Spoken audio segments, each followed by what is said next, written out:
And welcome to the Writer's Life, a place where we get the sights, sounds, smells, tastes of my particular writer's life, and where you get the truth about the writer's life. On this very fall-like feeling late August day. Well, it's late August, it's August 20th.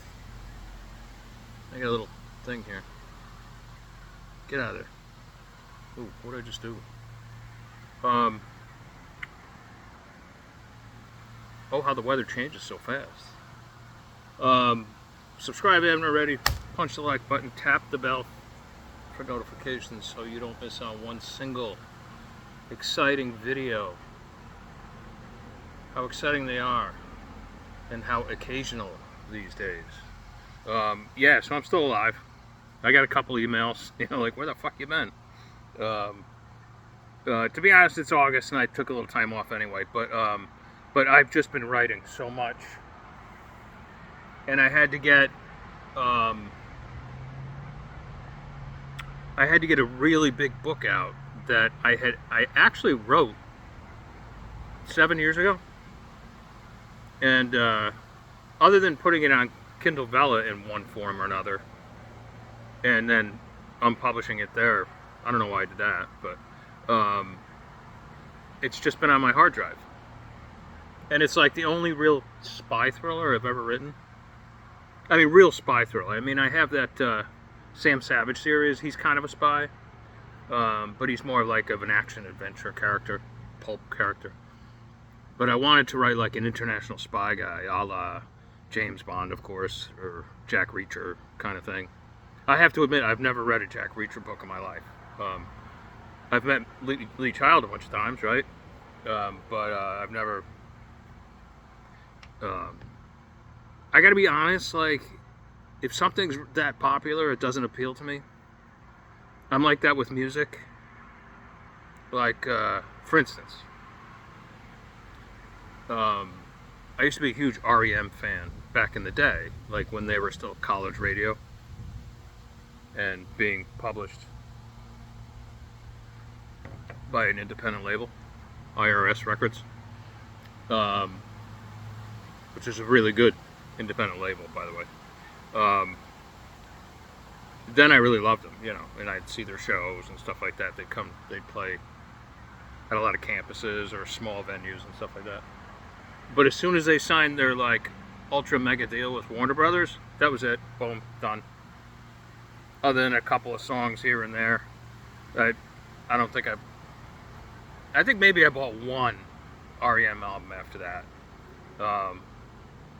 The one with the Elvis song, Man on the Moon, or whatever, that everybody bought. But that's it. For some reason, like, if something is really popular, I'm not interested anymore. Like James Patterson, for instance,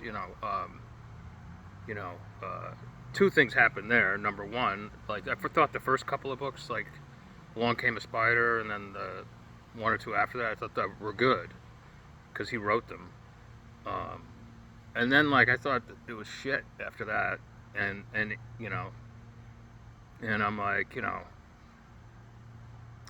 and then I found out he wasn't writing his books, and I met some of the writers who were writing the books, and one of them almost had a nervous breakdown over it. And so, like that, so I've never read another Patterson. I haven't read a Patterson book in like 25 years, probably, something like that.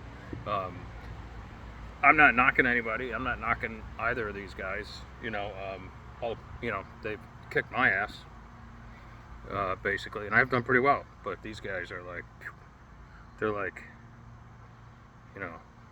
they're up there. So they're doing something right. But it's just a personal thing. I just don't, once something gets really popular, I just don't feel like it's special to me anymore. So that's why I hope none of my books become all that popular. No, that's not true. I hope they all take off. But I guess one of the things I just wanted to mention was, like, don't ever do what I have done with the book in question, the spy novel, which is called Assignment Rendition. don't ever keep a book on your hard drive for 7 years, especially if it's been edited, and I paid for an edit, and it's just been sitting there.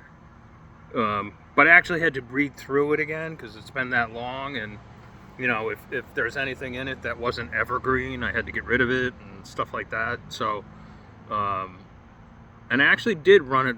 I even ran it through Grammarly, because chapter by chapter, because I don't think Grammarly was invented 7 years ago. And I picked up some stuff, whatever. I could have given it to the guy I've been working with, but it wasn't worth it. Because it was in pretty good shape, good enough shape. And so that's out now, and it's already selling well. It's priced to sell so that we get on the, how I like to do that. I like to introduce a book at like 99 cents for the first couple of days so that it gets on the hot new bestseller thing. So pick it up now if you can, if you want, because then it's going to go up to $5.99 pretty quick. But it's always important to be on those lists right off the bat so that you get that much more attention. You got to play this. You got to play the game. But now, like it went from not making me any money to now it's starting to make me some money. I don't know, but don't do that. Don't ever keep something on your hard drive for that long. I mean, understandable if you have a backlog and it's going to take a couple, 3 months to get everything, to catch up or whatever.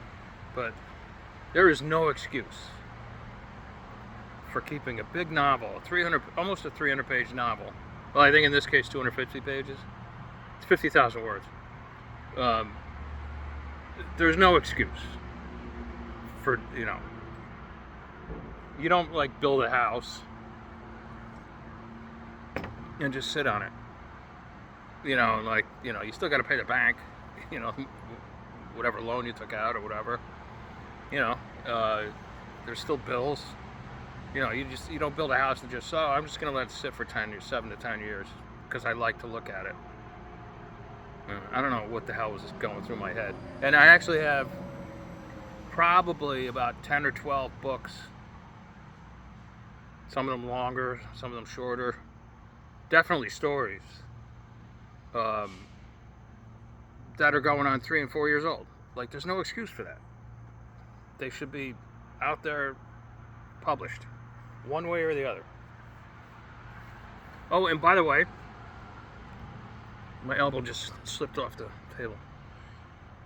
The short story I sent out, remember I was doing that experiment where I was going to send out a short story to like the top paying magazines or whatever? I've gotten 2 rejections so far. It's been like 3 months. And I've gotten 2 rejections. One of them was like, one of them was just, fuck off. And the other one was, we just couldn't place this, but like tried this, and this we also own. And I think they'll find a place for it. And I thanked the guy. I wrote him a note back, I thanked him. But I didn't, because I'm going to publish it. Like I said, it was just an experiment. Yes, one day I'll get that tooth replaced. I can't do it right now for reasons I can't tell you. But anyway,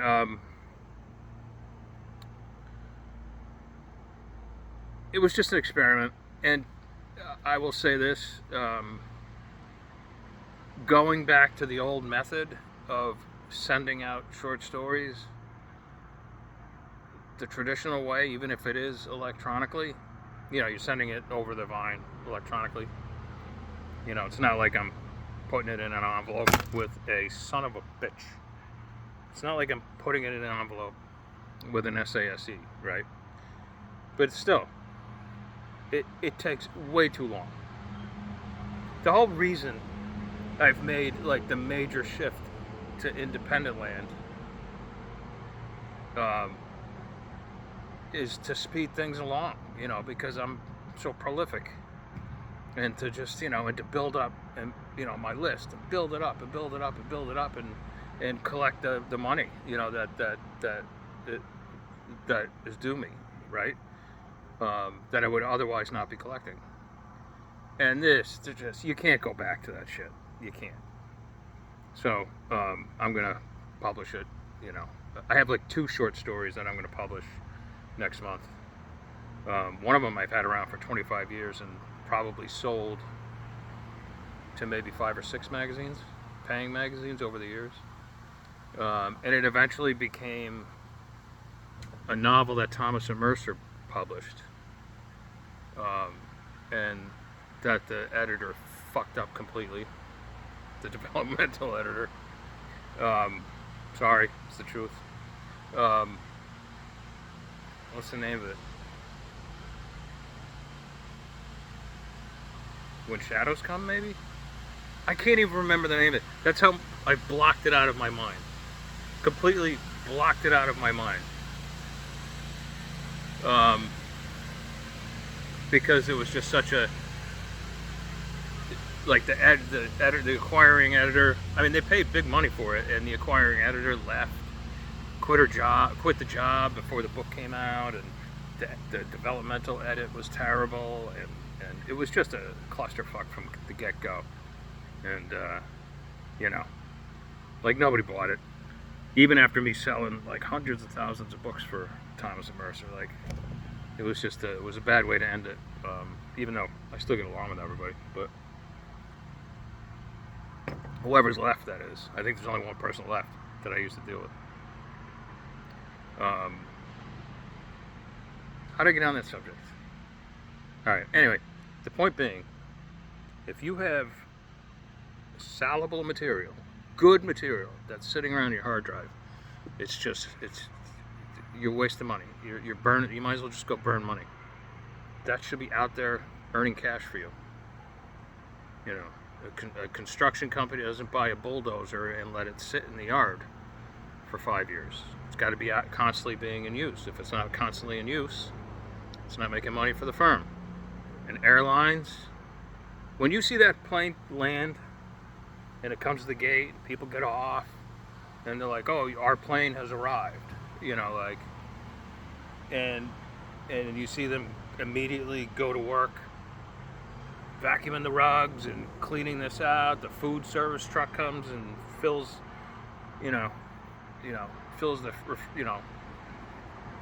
puts all the food in there for the flight, and they gas it up. They don't want that flight on the ground more than is absolutely necessary. They do a little bit of a check, make sure everything's okay, so that a door doesn't fall off during flight.